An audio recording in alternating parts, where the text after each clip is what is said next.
Բարեձեզ, պատերազմը կամ ինչպես Միացյալ Նահանգների նախագահ Դոնալդ Թրամփն է ասում, մեծ ռազմական գործողությունը մերձավոր արևելքում շարունակվում է, Հայաստանը տարածաշրջանի այն եզակի երկրներից է, որ որևէ կերպ ներքաշված կամ ներգրավված չէ այդ պատերազմի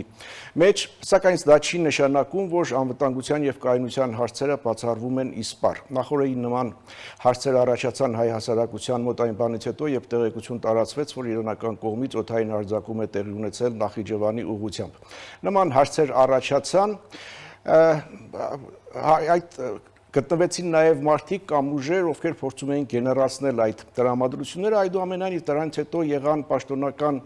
հերքումներ, պարզաբանումներ, ավելին դրանից հետո տեղի ունեցավ Հայաստանի եւ Ադրբեջանի արտգործնախարարների հեռախոսային զրույցը, որի մասին հաղորդագրության մեջ նշվում է, թե կողմերը մտահոգություն են հայտնել եւ նշել են լարվածության հետագա սրմանը միտված գործողությունների զերծ մնալու կարեւորությունը, ընդգծելով կայունության եւ անվտանգության ապահովման անհրաժեշտությունը։ Զրուցակիցները գոհունակությամբ նշել են Հայաստանի եւ Ադրբեջանի միջև կայուն խաղաղության կարեւորությունը, սա մեջբերում էր։ Սրանից հետո իհարկե տեղի ունեցավ նաեւ հեռախոսազրույց Հայաստանի եւ Թուրքիայի արտգործնախարարների միջև, հաղորդագրությունը մոտարապես նույն բովանդակության էր։ Այս միջոցին Հայաստանում արդեն նախընտրական կրքեր են, նախընտրական վերադասավորումներ, հատկապես ընդդիմադիր դաշտում ակտիվ քննարկումներ են, հանդիպումներ, նոր միավորումներ, դաշինքներ, նոր բևեռներ, ուրվագծում է այն ուժերի ցանկը, որոնք մասնակցելու են ընտրություններին։ Եվ ընդհանուր առմամբ այս քաղաքական վերադասավորումները, արտաքին ուժերի հնարավոր ազդեցությունները, իշխանության նախընտրական հաշվարկները ուրվագծում են այն ընդհանուր պատկերը, որ ունենալու ենք առաջիկա ընտրությունների ժամանակ։ Ահա այս հարցերի մասին ենք զրուցելու առաջիկա 30 րոպեների ընթացքում, սա ազատ զրույցն է Free News-ի եթերում, որտեղ համադրվում են փաստերը, կարծիքները,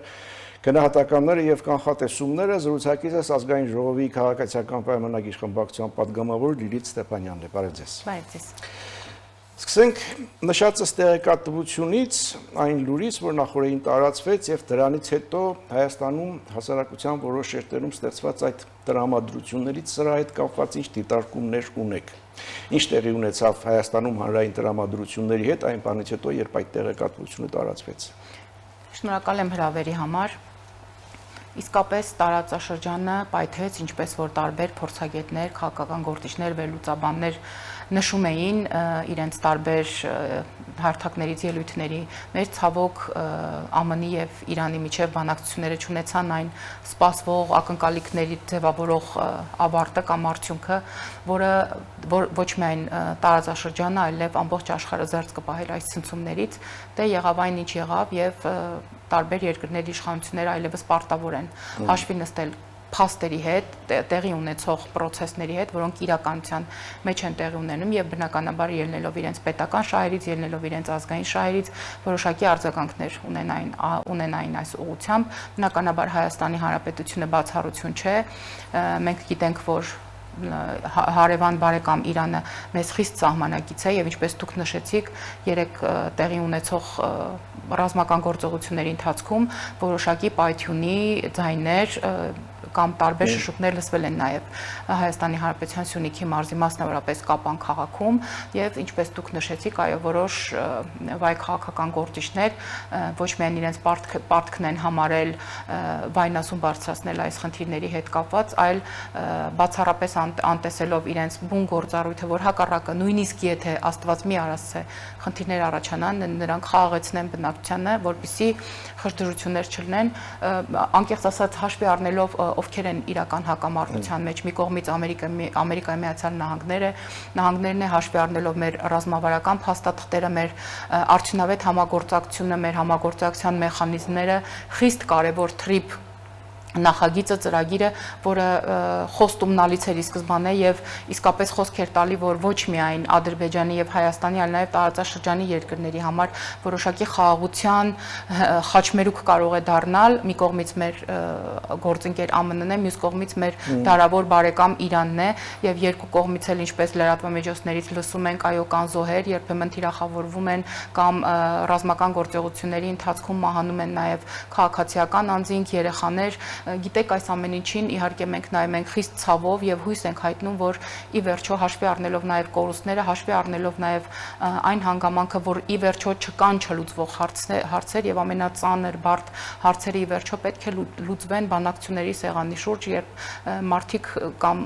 հակամարտող կողմերը հասկանան, որ ոչինչ եւ ոչ մի ամբիցիա, ոչ մի ծրագիր, ոչ մի քաղաքականություն այդքան կարեւոր չէ, երբ ինչ որ մի երկրում, երբ որ ինչ որ մի քաղաքում ռազմական գործողությունների արդյունքում անգամ մեկ երեխա է զոհվում անմեղ եւ այսպիսի ներողություն եմ խնդրում, մի թեւավոր խոսք կա, որ ես չասեմ շատ եմ սիրում, բայց ինքը անընդհատ ինձ մտածելու տեղիք է տալիս, երբ ասում են, որ այս պատերազմը վերջ է դնելու ապագա բոլոր պատերազմներին, ամեն անգամ խոսում են այս թևավոր խոսքի մասին, երբ հերթական պատերազմն է պայթում, թե տարածաշրջանում, թե աշխարհում, պատերազմները իրականում չարիք են եւ այն մի քիչ անհանգստությունը, որ տեղի է ունեցել կամ եղել է Սյունիքի մարզում, իհարկե հատուկենտ մենք քաղաքական մեր ընդդիմադիր դաշտի գործիչներից ենք այս մասին լսել, իրականում բոլորս էլ կապեր ունենք, բոլորս էլ հարազատներ եւ ընտանիքի անդամներ ունենք, զանգել ենք, հետաքրքրվել ենք, իրենք չեն լսել։ Ուղղակի շատ ցավալի է, որ նման դեպքերում ընդդիմադիրները շատ չեն ընտրում այն մեթոդները եւ միջոցները, որոնցով կարող են անկայունացնել խաղաղ Հայաստանը եւ տպավորություն է, որ մեր ընդդիմադիր դաշտը ցասումի մեջ է, որ աշխարհում պատերազմ է եւ բավականին մեծ թվով երկրներ են ներգրավված այս խնդրի մեջ, բայց Հայաստանում չգիտես ինչու խաղաղ է եւ նրանք անպայման թիրախավորում են խաղաղությունը, խաղալով մարդկանց այն զգայուն նյարդերի վրա, չէ՞ որ 44-օրյա պատերազմը 21 թիվը, 22 թիվը այնպես չի, որ շատ տարիներ առաջ են տեղի ունեցել եւ այո, մարդիկ անհանգիստ են։ Մարդիկ ուզում են հասկանան, արդյոք ապահով է իրենց երկիրը եւ արդյոք այն անվտանգության բարձիկների, անվտանգության մեխանիզմների մասին, որ Հայաստանի այսօրվա իշխանությունը արդեն 1 տարի 2 տարի է տարփողում է, արդյոք իրականություն են թե ոչ։ Փառք Աստծո, դեռևս իրականություն են։ Այդուամենայնիվ այդ նարատիվների նպատակը որն էր, անորոշություն, խուճապ առաջացնել Սյունիքի անվտանգության մասով, հա։ Ցավալիորեն պետք է նշեմ, որ այս ամենը տեղի է ունենում միայն ներքաղաքական դիվիդենտներ շահելու նպատակով, այո, եւս խաղալով քաղաքացիների այն հուզումնալից բաց նյարդի վրա եւ թիրախավորելով անպայման խաղաղությունը, թե տեսեք իշխանությունները խոսում էին թրիփի մասին, խոսում էին խաղաղության մասին, բայց այլևս կրակոցներ են։ Հիմա վտանգի մեջ է եւ Թուրքիան եւ Ադրբեջանը կարող են գալ վերցնել։ Վերադարձել են այն ստի եւ կեղծիքի գուժկանները, այն 3 մանեթանոց լացողները, ովքեր պարտադիր եւ անպայմանորեն գուժում են պատերազմ եւ ցավալիորեն պետք է նշեմ, որ անգամ այս պայմաններում, երբ պատերազմը, ինչպես իրենք են նշում, մեր քթի տակ է, բայց չեն ուզում շնորհակալություն հայտնել այսօրվա իշխանություններին, որ պատերազմը մեր աչքի առաջ չէ, դեռևս մնում է մեր քթի տակ, չեն փորձում իրենց ջանքերը մեկտեղել, որպիսի հնարավոր մարտահրավերները, որ ես իհարկե էլի ցավով պիտի նշեմ, որ Հայաստանի Հանրապետությունը տարածաշրջանում չունի այն կշիռը, չունի այն կարևորությունը, որ օրինակ կարողանա հարթակ առաջարկի երկու հակամարտող կողմերին կամ որոշակի կողմին համակրելու կամ հակակրելու առումով որոշակի ազդեցություն ունենա ռազմական ցավոք Հայաստանի Հանրապետությունը այդքան մեծ երկիր չէ, բայց մեղադրել Հայաստանի Հանրապետությանը, որ նա օրինակ չի խոսում մեկի մասին դրվատանքով եւ մյուսին պարսավանքի կամ անարգանքի սյունին չի գամում, սա ուղիղ մեղադրանք է Հայաստանի Հանրապետությանը, թե ինչու չեք ներքաշում ռազմական գործողությունների մեջ, պետք է նշեմ, որ այո, դարձյալ թիրախավորվում է խաղաղությունը, բայց խաղաղությունը այս պահին իշխանություններինը չէ։ Այո, իշխանություններն են փորձում բերել խաղաղությունը, փորձում են ենթակառուցվածքների, դրվագային տարբեր փաստաթղթերի, ռազմավարական մեխանիզմների միջոցով խաղաղությունը դարձնել կայուն եւ ինչպես մեր վարչապետն է սիրուն ասել, հոգատարությամբ պարուրել այլ խաղաղությունը, նրանք իրականում ուղիղ հակառակն են անում միայն նրա համար, որտեղ իրենք խաղաղ պայմաններում ապրելու ձևերը չգիտեն։ Եվ ինչպես մեր ընդդիմադիր գործընկերներից շատերն են նշում, այսպես որ ասում ենք խաղաղություն է եւ այլևս մենք չենք ներգրավելու որևէ ռազմական գործողությունների մեջ, մենք այլևս որևէ երկրի շահեր չենք սպասարկելու, մենք այլևս մեր արտաքին եւ ներքին քաղաքականությունը բխեցնելու ենք միայն մեր երկրի եւ մեր ժողովրդի շահերից, օրինակ կան քաղաքական գործիչներ, ովքեր ասում են ոնց, բա մեր 5000-ամյա հայ ժողովուրդը այդպես փոթորիկների միջով անցնի գա հասնի 2026 թվական ու այսպես ուղղակի անիմաստ ապրի, այսինքն զարմանալիորեն մարդիկ մտածում են, որ ինչ-ինչ ընտրյալներ, ինչ որ հատուկենտ մարդիկ, ինչպես իրենք են ձևակերպում, հասարակության էլիտան, պետք է ուղղակի խոսի հայտնի պատմվածքի մկների ժողովը, ինչ որ անդադ ճառեր ասեն, բայց անպայման գտնվեն ինչ որ զանգ կախողներ, ովքեր կգնան եւ կնահատակվեն իրենց քաղաքական շահերի համար։ Մենք ասում ենք վերջ։ Մենք ասում ենք վերջ, եկեք այլ քաղաքական մշակույթի Շատ լավ, բայց էլի վերադառնալով Սյունիքին, եթե այդ նարատիվների տեքստերում կամ ենթատեքստերում Սյունիքի նկատմամբ մտահոգություն է շակերտների մեջ կամ վտանգները, սպառնալիքները, որ Սյունիքը կարող են մտնել, վերցնել եւ այլ։ Այստեղ մի տրամաբանական հարց է առաջանում օգոստոսի 8-ին, երբ որ ստորագրվում էր, հա, Վաշինգտոնում այդ փաստաթուղթը, ասում էին Հայաստանը Սյունիքը հանձնեց Միացյալ Նահանգներին, Միացյալ Նահանգներն էլ Իսրայելին, Իսրայելն էլ Ադրբեջանին եւ Թուրքիային։ Հիմա ինչ է ստացվում, ասենք, եթե հանձնել էր Ադրբեջանը, Թուրքիան ուզում են Ամերիկայից վերցնել, թե չէր հանձնել, թե ինչ է։ Դա եւս խոսում է մեր քաղաքական որոշ վայգործիչների մտքերի գոհարների մասին եւ ըստ էության քաղաքական սնանկության մասին եւ այսպես մի հարց է առաջանում, ով մտնի Սյունիքը վերցնի։ Եթե մենք ասում ենք եւ կար այո այդպիսի վտանգ կար, որ շատ հնարավոր է պոտենցիալ հնարավորությունների սահմաններում օրինակ եւս մեկ արճակատում լիներ Հայաստանի եւ Ադրբեջանի միջեւ, որը անխուսափելիորեն պետք է երկու մարզերից մեկում լիներ կամ Վայոց ձորում պետք է լիներ կամ Սյունիքի մարզում լիներ եւ քանի որ հայոց քաղաքական մտքի բոլոր շարադրանքները եւ բոլոր հնարավոր վարկածները միայն ուղղված են Սյունիքի մարզին, ըստ երևույթին հնարավոր ռազմական գործողությունները պետք է լինեին Սյունիքի մարզում։ Հիմա թրիփի արդյունքում թրիփի միջոցով, որը ենթադրում է խաղաղություն եւ որը մաս է կազմում իշխանությունների առաջարկած խաղաղության խաչմերուկի, էլի ցավով պիտի նշեմ, այո, զոհվում են մարդիկ, բայց նույնիսկ չգիտեմ ինչպես ձևակերպեմ, բայց Հայաստանում խաղաղություն է։ Հայաստանում խաղաղություն է շնորհիվ Հայաստանի իշխանությունների ներդրած ջանքերի արտաքին քաղաքականության հիմա մենք դուք ձեր խոսքում ներողություն եմ խնդրում դուք ձեր խոսքում նշեցիք որ երբ այդ պատահարը տեղի էր ունեցել Նախիջևանի օդանավակայանի հետ կապված Ադրբեջանի եւ Հայաստանի Հանրապետության արտգործ նախարարները զրույց են ունեցել։ Ես պիտի ասնեի ուղերձը հիմնական որն էր այդ հաղորդագրության։ Այն էր, որ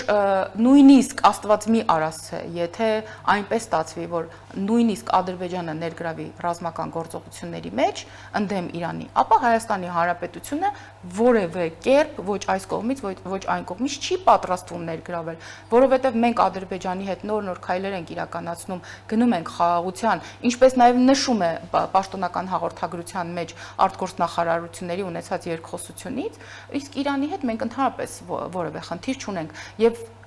գուցե այս պահի դրությամբ այդքան էլ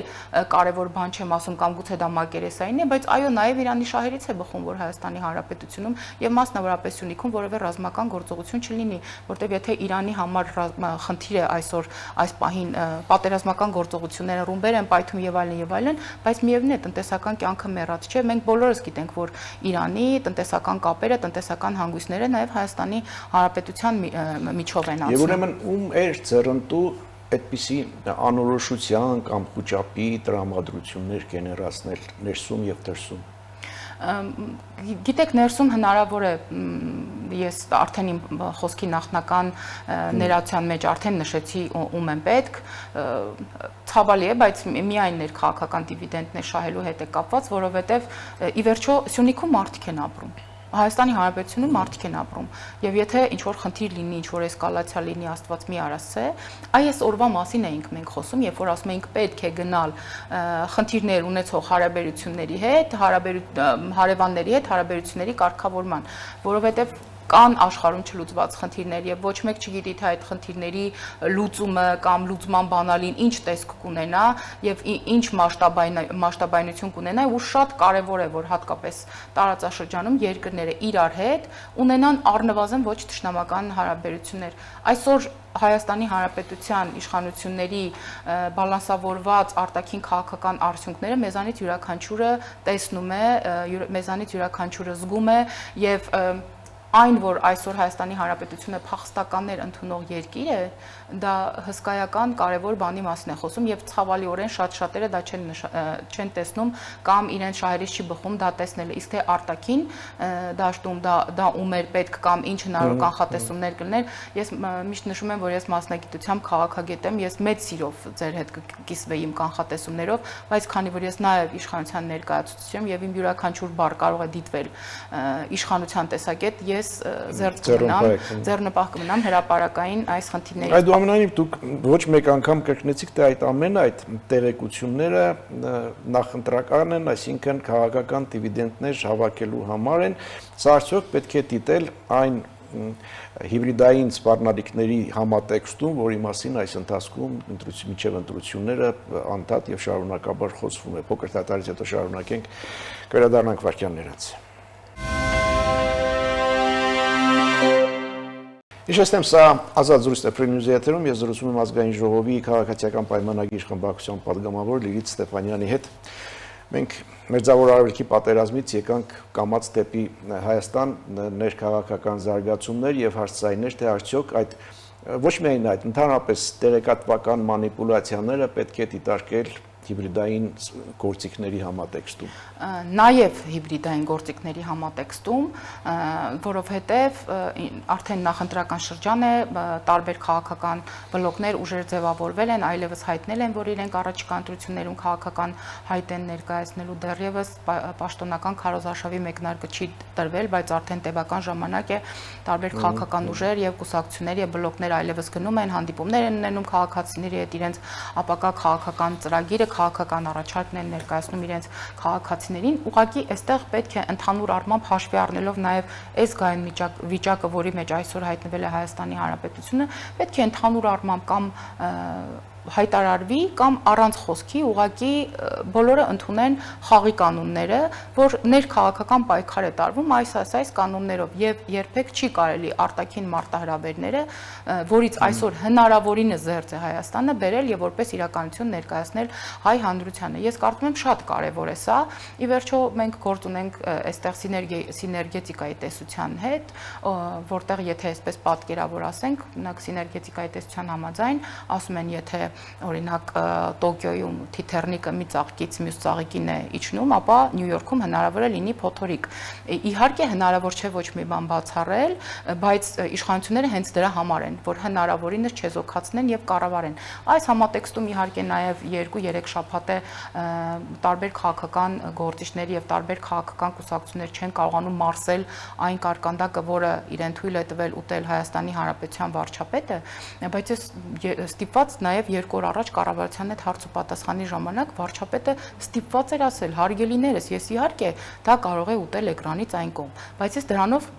մեսիջ ուղարկեցի մեր հայրենակիցներին, մեր քաղաքացիներին, որ Հայաստանի Հանրապետությունում խաղ է, ինչպես նաև նշեց, որ դրանից հետո երբ լայն տարածում է գտել այդ ռիլը համացանցում, տարբեր երկրների ղեկավարներ, որոնք այս կամ այն չափով ներգրաված են ռազմական գործողությունների մեջ, իրենք էլ գնացել են հանրային վայրեր եւ իրենց քաղաքացիների հետ պարզապես սնվել են կամ սուրճ են խմել, դրանով մեսիջ ուղարկելով, որ մարդիկ չհայտնվեն ցայտնոտի մեջ, որ խառնաշփոթի մեջ կամ անկազմակերպ գործողությունների մեջ մենք չունենանք առանց այդ էլ փոքր խնդիրներին գումարենք մեծ խնդիրներ եւ հետեւաբար շատ կարեւոր է որ այս գային ժամանակահատվածում սա բոլորիս խնդիրն է Հայաստանի Հանրապետությունը հեռու պահել ներքին ցնցումներից որտեւ ի վերջո դա արդեն կա մենք դրան հասել ենք մենք նույնիսկ հնարավորինս կառավարելի ենք դարձրել արտաքին ցնցումները որովհետեւ Հայաստանի Հանրապետությունը չընկնի արտաքին ցնցումների մեջ իսկ ինչ ներուժ ունեն այն քաղաքական ուժերը ձեր գնահատմամբ եւ ձեր կարծիքով ովքեր ինչպես դուք եք ասում չեն մարսել վարչապետի կերած կարգանդակը Դե տեսեք, նրանք շարունակում են իրենց հին երգը պտտեցնել եւ իրենց հին երգը ներկայացնել հայ ժողովրդին։ Այս առումով, ինչպես վարչապետն է նշում, նրանք շարունակում են լինել եւ մնալ քաղաքական դաշտի միակ դինոզավրերը, ովքեր 30 տարի անընդհատ նույն բանի մասին են խոսել, ովքեր քաղաքացիներ ունեն միևնույն առաջարկը, եւ ես կարծում եմ, որ ավելի ազնիվ կլինի իրենց ընտրողներին, ընտրազանգվածին տարբեր քաղաքական ուժեր, տարբեր քաղաքական ուժեր կազմակերպությունների ներկայացուցիչներ ունակ ասեն, որ իրենք պայքարում են պատվավոր երկրորդ տեղի համար եւ իրենց ամենամեծ ցանկությունն այն է, որ մի քանի մանդատ պոկեն քաղաքացիներից ազգային ժողովում հայտնվելու համար, որտեղ ովքեր են ամենաբարձրը գոռում, որ աշխարհը պատերազմի մեջ է, վարչապետը կարկանդակ է ուտում։ Ինչ օրինակ ուզում եմ հասկանամ այդ արտահայտություններ արողները կոնկրետ ինչ են ուզում վարչապետից։ Վարչապետը չքնի գիշերները, ինչ որ հարց լուծվելու է կամ քնի գիշերները, ինչ որ հարց վարչապետը ծոմապահությամբ զբաղվի, ինչ որ խնդիր լուծվելի է, ուզում եմ հասկանալ ինչ են նրանք ցանկանում վարչապետից, որ վարչապետը վեր կենա եւ կոչ անի, հա, հսկայական տերության հսկայական պետությունների լիդերներին, որ խելքի եկեք նստեք Երևանում խաղաղաբան, եկեք նստեք իրար հետ խոսենք, տեսնենք այս հարցը ոնց ենք լուծում։ Ուզում եմ հասկանալ մոտավորապես իրենց մասին ունեն այդքան մեծ կարծիք, թե մտածում են վարչապետը հաշվի առնելով իր շատ խիստ լիբերալ եւ ժողովրդավար լինելը, օրինակ պետք է անհանգստանա իրենց կողմից եկած այդ կսմիթների պատճառով։ Մեր ուժը բավականին երիտասարդ էր, բայց մեր վարչապետը, մեր առաջնորդը երկար ժամանակ եղել է քաղաքական կյանքում, բայց մենք այնքան դժվարությունների, այնքան իրադարձությունների, այնքան դեպքերի միջով ենք անցել, որ բոլորս քաղաքական մկրտություն ենք այլևս ստացել եւ քաղաքական առումով բավականին թրջված ենք, որպեսզի պարզապես ուշադրություն չդարձնենք ընդդիմադիրներին, ուղղակի ուշադրություն չդարձնենք եւ անցնենք առաջ։ Ձևավորված նոր քաղաքական ուժը որքանով է թրծված եւ որքանով է կարողանում փոխել քաղաքական դաշտը։ Որ ուժին նկատի ունեմ։ Նկատի ունեմ ուժեղ Հայաստան։ Դա մի առանձին թեմա է, դա իմ սիրելի թեման է, ուրեմն այդ ուժին կարելի է ամենքեր որակել, բայց ոչ քաղաքական։ Եվ այսօր էլ ձեր տաղավար գալուց առաջ տեսա, թե ինչպես է այդ ուժի, այսպես ասած, առաջնորդը ինչ որ ջերմոցում, որ ըստ երևույթին ձևավորվել էր եւ աշխատում էր կառավարության սուբսիդիաների արդյունքում եւ կառավարության տնտեսական ոլորտի քաղաքականության շրջանակներում, որտեղ նա խոսում էր, որ պատրաստվում են սառնարաններ կառուցել եւ այլն եւ այլն։ Ինձ թվում է Նարեկ Կարապետյանը լավ կանի այնուամենայնիվ իր խիստ տնտեսական նեղ գիտելիքները կրկեսում ներկայացնի, շարունակի ներկայացնել, որովհետև ջերմոցում մի տեսակ ոչ ինքն էր նայվում, ոչ էլ իր առաջարկած տնտեսական այդ ծրագրերը, քանի որ այն ինչի մասին նա խոսում էր, Հայաստանի կառավարությունը դա վաղուց այլևս իրականություն է դարձրել։ Այն տնտեսական ձեռքբերումների կամ թռիչքաձև աճերի մասին, որ խոսում էր, Հայաստանի Հանրապետության տարբեր գերատեսչություններ, տարբեր նախարարությունները վաղուց այլևս իրականություն են դարձնել։ Հետևաբար ես չգիտեմ Նարեկ Կարապետյանը ինչ վատություն է արել իր ծնողներին, իր հորեղբորը կամ իր քաղաքական թիմին, բայց ես կարծում եմ արդեն ժամանակն է, որ Նարեկ Կարապետյանին հետ քաշեն եւ հասկանան էլ, որ ոլորտում նա կարող է ամբողջապես եւ լիարժեք ինքնաիրացվել։ Իսկ քաղաքական դաշտի հնաբնակներից հանրապետականի ռազմավարության մասով ինչ կարելի ասել, որոշում չունեն, հայտարարություն չունեն, որ մասնակցելու են ընտրություններին, բայց նորից ակտիվացնում են իմպիչմենտի գաղափարը եւ այդ գաղափարի շուրջ համախմբելու։ Ես կարծում եմ Սերժ Սարգսյանի քաղաքական ուժը եւ նրա սատելիտ այլ խմբեր եւ խմբակներ պարզապես այս անգամ չնկան աստղային հիվանդության գիրկը եւ կարողացան ճշգրիտ գնահատել իրենց քաղաքական հնարավորությունները։ Այս ինչ-որ գործընթաց են փորձում կենտրոնացնել։ Ես այդպես էլ վստահ չեմ իհարկե, բայց ես կարող եմ ենթադրել, որ նրանք այդպես էլ առանձին ուժով եւ որևէ մեկի հետ բլոկավորված չեն մտնելու, որովհետեւ դա կլինի ի սկզբանե ձախողված process, եթե նրանք մտնեն որևէ բլոկի մեջ։ Թերևս սա է պատճառը, որ Սերժ Սարգսյանի հետ ասոցացվող տարբեր նախկին պաշտոնյաներ, որոնցից ի դեպ շատերը նաեւ մեր կառավարության անդամներ են եղել եւ այդպես չգիտեմ ինչու, այդպես որոշել են գնալ եւ այլ քաղաքական ուժի ներկայացուցիչ դառնան եւ նրանք հասկացել են, որ պետք է հանրապետականի ինչ-ինչ խնդիրներ առաջ տանեն, բայց հանրապետականը ինքը իրենով չմասնակցի սրան, իսկ ինչ վերաբերում է իմպիչմենտին, ախր պարոն Կիրակոսյան, այդ մարդիկ ազգային ժողովում ունեն ֆրակցիա։ Այդ մարդիկ 5 տարի շարունակ չեն կարողացել իրենց ֆրակցիայով 7 հոգի են, 8 հոգի են, չեն կարողանում նույնիսկ այդ ամբողջ ֆրակցիայով մեկ միասնական քվեարկություն ապահովել։ Երբ որ ինչ որ մենք նախագիծ ենք մենք քվեարկում ազգային ժողովում, բնականաբար նայում ենք էկրանին, որտեղ համապատասխան գունային գամայով նշվում է կողմ, դեմ եւ ձեռնպահ։ Ուրեմն եթե մեր դեպքում դա խիստ միասնական է, եթե Հայաստան խմբակցության դեպքում ձեռնպահից բացի այդ խեղճերը կարողանում են այլ դիրքորոշում արտահայտել, որտեղ քաղաքականության մեջ ամենախայտարակ դիրքորոշումը ձեռնպահ դիրքորոշումն է։ Պատիվ ունեմ ի դեպքում, դուք այդտեղ կարող եք տեսնել տոնածառի գույներին, տոնածառի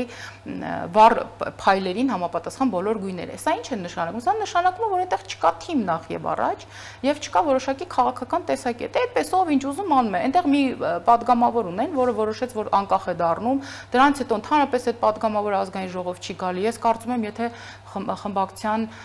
ղեկավարը կամ քարտուղարը որոշակի անհանգստություն ունենային իրենց ֆրակցիայի ներկայացուցիչների համար, ընդհանրապես պետք է դիմեն իրավապահ մարմիններին, հասկանան այդ մարդուն վերջի անգամ ով է տեսել, որտեղ են տեսել, գտնեն, բերեն աշխատանքի։ Հիմա եւ Հայաստան խմբակցությունը եւ պատիվ ունեմ դաշինքը, իհարկե պատիվ ունեմ կարծես ոչ իր դեմքով, ոչ Սերժ Սարգսյանի դեմքով, բայց իրենց նախկին փոխնախարար եւ իրենց նախկին մարդու իրավունքների պաշտպան Արման Թաթոյանի տեսքով մտել է քաղաքական պայքարի հետ, ախր այս մարդիկ 5 տարի շարունակ ոչ մի բան չեն արել ազգային ժողովում, բացարձակապես իհարկե կարելի է այնտեղ առանձին падգամավորների առանձնացնել, ովքեր կապը պահում են քաղաքացիների հետ եւ այլն, բայց այս մարդիկ ընդհանրապես 5 տարի աշխատանքի էլ չեն եկել եւ դրա համար վարձատրվել են, այն էլ օրենքի ուժով էլի, մեզ այստեղ մենք չենք կարող ասել ովքեր չէ։ Ձեր գնահատմամբ պայքարը երկրորդ, երրորդ, չորրորդ տեղերի համար միանշանակ պայքարը լինելու է ընդդիմության մեջ, արդեն դե պայքարը քանի որ լինելու է ընդդիմության մեջ մի քանի մանդատի շրջանակներում կամ այնտեղ բլոկներ կազմելու հնարավոր միավորումներ ստեղծելու համար դա արդեն իրենց խնդիրն է, որովհետև այս գործընթացում թե նախորդ 5 տարիներին եւ թե առաջիկա process-ների ժամանակ մեր գործընկերը եղել եւ մնում է միայն Հայաստանի Հանրապետության քաղաքացին, միայն Հայաստանի Հանրապետության ժողովուրդը։ Մենք նրան ենք առաջարկ ներկայացնում, մենք երկխոսում ենք նրա հետ, մենք նրան ենք ներկայացնելու ոչ միայն հաշվետվություն նախորդ 5 տարիների ընթացքում, այլ նաև ապագա անելիքները։ Իսկ այնտեղ, չգիտեմ, Ռոբերտ Քոչյանը ուզում է գնա Նոյան տապան, Գագիկ Ծառուկյանը որոշել է, որ Նոյան տապանում ինքը պետք է ունենա առաջնային խոսքի իրավունք, Սամվել Կարապետյանը որոշել է, որ այնքան վախեցած է քաղաքացիներից, երևի հեծի միջոցով տարբեր քաղաքացիներից բռնագանձումներ եւ հավելավճարներ անելու տեսանկյունից վախից դիմել է արհեստական բանականությանը եւ անգամ նրանց տեսահոլովակներով մենք չենք տեսնում իրական քաղաքացիների այս մարդը հանրությանը դիմում է արհեստական բանականության շնորհիվ հերիք չի մի հատ էլ հարց ու պատասխանի իբր շրջանակներում արհեստական բանականությամբ մարդիկ են ստեղծում այսինքն կա սիրուն պատասխան լրիվ մանկապարտեզի նախա ամանորյան ինչ որ սցենար որտեղ մեկը պատասխանում է հիմա քո հերթն է այ հիմա քո հերթն է չգիտեմ Սա ծաղր է ես կարծում եմ Հայաստանի Հանրապետության քաղաքացու նկատմամբ իհարկե սա նաև բոլոր այն մարդիկ ովքեր մտածում են Հայաստանի Հանրապետության ապագայի մասին որոշակի տեսլական ունեն զավակներ ունեն ովքեր որ պետք է մնան եւ ապրեն Հայաստանի Հանրապետությունում տարբեր լիդերների եւ նրանց որդիների նման չունեն առնվազն 3 երկրի քաղաքացիություն մենք ուզում ենք որ այս երկրում առողջ քաղաքական ուժեր ձևավորվեն ի վերջո երկրի համար որքան կարեւոր է լեգիտիմ ձևավորված իշխանությունները նույն չափով էլ կարևոր են ընդդիմության ներկայացուցիչները։ Մենք հարցելու ավարտենք, որոնք են ձեր նախընտրական հաշվարկները եւ ինչ պատկեր եք տեսնում, երբ համադրում եք ձեր նախընտրական հաշվարկները եւ Միացյալ Նահանգների միջազգային հանրապետական ինստիտուտի անցկացրած սոցիոլոգիական հարցման արդյունքները դրանք համապատասխանում են իրար, այսինքն այդ սոցիոլոգիան ներկայացնում է այն պատկերը, որ դուք տեսնում եք։ Դե տեսեք, մենք տարբեր ոլորտներում իրականացրել ենք տարբեր չափի ռեֆորմներ, ներդրել ենք եւ չկա առհասարակ մի ոլորտ, որը մեր ուշադրությունից դուրս է մնացել։ Բնականաբար դա շարունակվում է, անկախ նրանից մենք նախընտրական բուռն փուլ ենք մտնում թե ոչ, մենք ունենք նախընտրական ծրագիր 21-25 թվականների կառավարության ծրագրի ամփոփ տեսքով եւ բնականաբար շարունակում ենք սրանք իրականացնել։ Ես ծանոթացա ARA-ի հետազոտական արդյունքներին, սոցհարցումներին, դրանք ասեմ, որ հիմնականում արվել են, որ օրինակ եթե այս շաբաթ եւ կիրակի լինեն ընտրությունները, այնտեղ Նիկոլ Փաշինյանը բացարձակ առաջատար է, քաղաքացիական պայմանագիր կուսակցությունը բացարձակ առաջատար է, այնտեղ մեր իշխանության մեջ գտնվող տարբեր ոլորտներ ներկայացնող գերատեսչության ղեկավարների քաղաքական գործիչները բացարձակ առաջատար են եւ ինձ համար այս առումով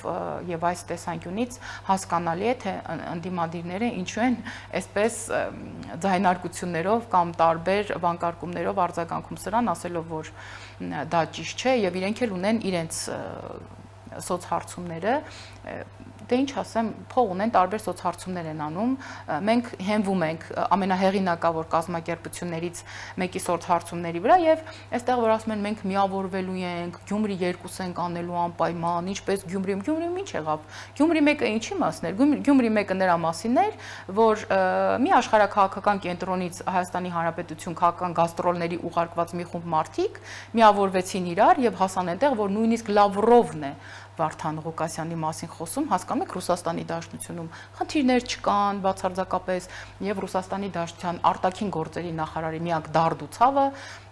Վարդան Ղուկասյանն էր, դե այս մասով իհարկե հասկանալի է եւ ասում է ուր է հիմա Վարդան Ղուկասյանը իր պատիժն է կրում ուղիղ աշխատանքային գաղութում իհարկե անմեղության կանխավարկածը չխախտելով, բայց նա իրենց տեխնացուն բռնվեց խուլիգանության եւ կաշառքի վրա։ Հիմա այստեղ են Գյումրի 2 անում, 1-2 թիվ, եթե հիշողությունս չի դավաճանում, այնտեղ Նիկոլ Փաշինյանի ռեյտինգը 29% էր, որից հետո գալիս է կարծես թե Սամվել Կարապետյանը 6% ռեյտինգով եւ 11 կարծեմ։ Թե 11 եւ Ռոբերտ Քոչյանը, եթե չեմ սխալվում, 3% ռեյտինգով։ Հիմա ես ուզում եմ հասկանալ, այս մարդիկ որ մի արհեստական բանականության գործիքին են դիմել, որ 11-ին գումարել են 3 եւ ստացել են 19-ից շատ։ Դա էլ երևի Նարեկ Կարապետյանը ապագա տնտեսական թեմատիկ դասախոսությունների շրջանակներում կներկայացնի ոչ միայն մեզ, մենք էլ տեղյակ կլինենք, այլ նաև այն քաղաքացիներին, ովքեր օրինակ, չգիտեմ, 11-ին կգումարեն 3 կամ 16-ին կգումարեն 1 ու կստանան 19 կամ 29 կստանան։ Իհարկե կատակ, բայց մենք բնականաբար մեր քաղաքացիներին, մեր ապագա ընտրողներին արժև ներկայանալու ենք մեր առաջարկով եւ բնականաբար մենք հավակնում ենք դարձյալ ստանալ մեր քաղաքացիների մեծամասնության վստահության քվեն, որտեղ մեզանից յուրաքանչյուրի աշխատանքը ոչ միայն անհատապես, այլ նաեւ ամբողջական թիմի համատեքստում, թե կառավարությունը եւ թե ազգային ժողովը միանշանակ տեսանելի է։ Այդ նորելուկ քաղաքական գործիչները ես դրանց շատ հաճախ անվանում եմ այս խմբերը, որ միավորվում են, շուբաների հեղափոխություն, այսինքն մի քանի հազար եվրոյ կամ մի քանի հազար դոլար արժողությամբ հագուստով գնալ գյուղական համայնքներ եւ խոսել ջերմոցային տնտեսության մասին, ես չգիտեմ, ի սկզբանե ելով կարող էր իրենց էլի նման վատություն անել։ Շնորհակալ եմ զրույցի համար։ Հետևենք իրադարձությունների զարգացումներին, Հայաստանը մտնում է ներքաղաքական ընտրական նախընտրական փուլ բավական բարդ պայմաններում ստացվել է այնպես, որ Հայաստանի սահմաններից այն կողմ պատերազմ է, անորոշություն, ներսում նախընտրական իրարանցում, թե ինչպիսի ընտրություններ կունենանք, արդյունքում ինչ խորհրդարան կունենանք, դա կերևա իհարկե ընտրություններից հունիսի 7-ից հետո, բայց մի բան փաստ է, որ այս երկու ամիսները բավական լարված են լինելու, թե սահմաններից այն կողմ, թե ներսում ընտրական տրամադրություններով պայմանավորված։ Սա ազատ զրույցներ Free News-ի եթերում, ես զրուցում էի Ազգային ժողովի քաղաքացիական պայմանագիր խմբակցության պատգամավոր Լիլիթ Ստեփանյանի հետ, լավ մնացեք, հանդիպենք։